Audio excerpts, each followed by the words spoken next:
tema blockchain. Blockchain a mí, el problema que yo creo que tienen muchas de las tecnologías disruptivas es que según dónde se hayan creado o de dónde surgen, de qué cabezas surgen y cómo se trasladan al mundo, pues utilizan la jerga de quien lo ha creado o de quien lo ha pensado. En este caso, blockchain o cadena de bloques, que sería la traducción literal, eh,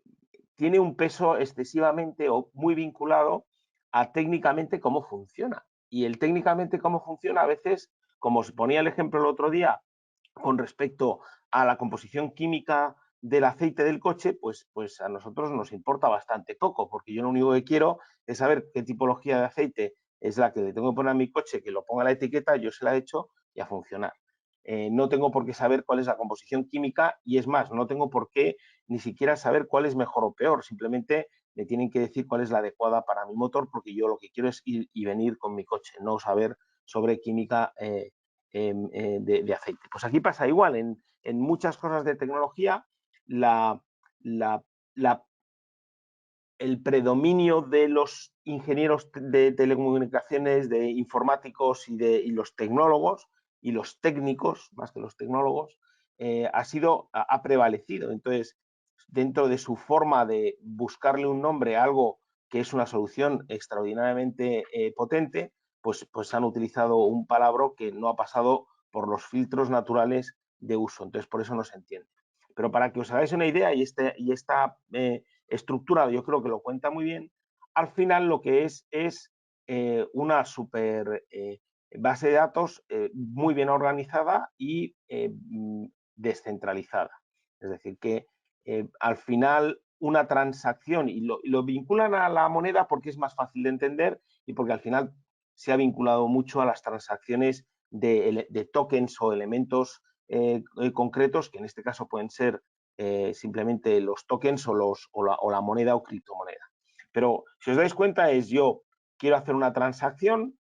soy Pepito Grillo y voy a hacer una transacción a Juanita. Entonces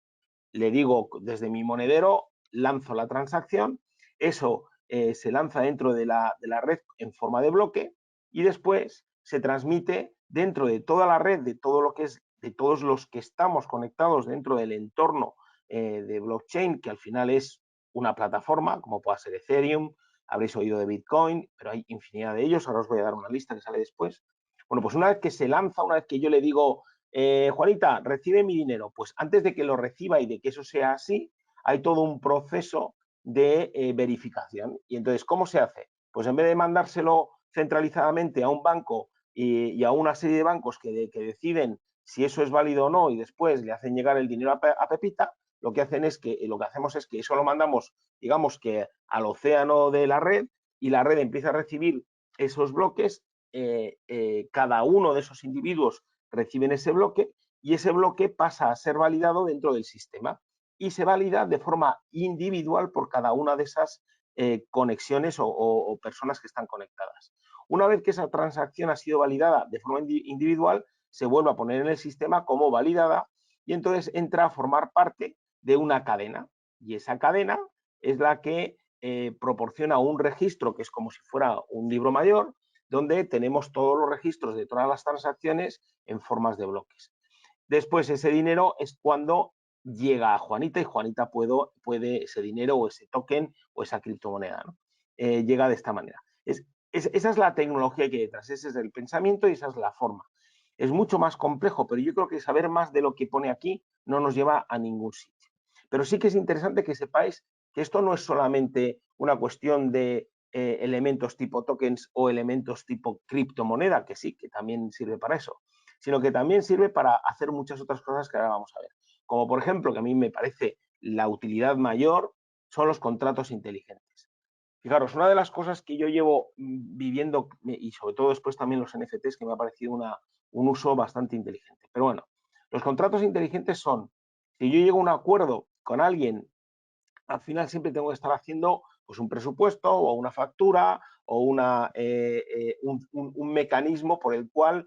se valide lo que yo voy a hacer en base a la contraprestación económica la forma de pago y todo lo demás. Y siempre se hace con un elemento que además ahora ya es digital y normalmente eso suele traer bastantes problemas, porque si te lo he firmado, si lo he aceptado, si no lo he aceptado, si eso está así, si eso está así, ¿no?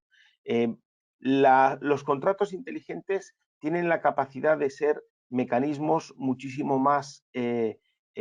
seguros, tanto para quien contrata como para el contratado, de tal manera que además encima los jueces y parte son el resto de la red que verifica de forma absoluta si eso es así o no, sabiendo quién, cuánto, cuándo, cómo, absolutamente todo lo que se haya puesto en ese contrato, de tal manera que no hay duda de lo que va a ocurrir. Pues eso, en muchísimos de los contratos ligeros, por decirlo de alguna manera, que se hacen de contraprestaciones de servicios, pues viene muy bien. Y esas son las cosas que yo creo que podríamos o que podríais intentar investigar un poco más, porque es una forma muy interesante y veréis cómo van a llegar ese tipo de contratos pues con cuestiones de seguros, con muchos de los contratos que tenemos, digamos, continuados en casa, de la luz, de todo eso, ya veréis como poco a poco empezarán a estar protegidos con soluciones de estas y nos darán muchísima más seguridad a ambas partes. Os he pegado un pantallazo.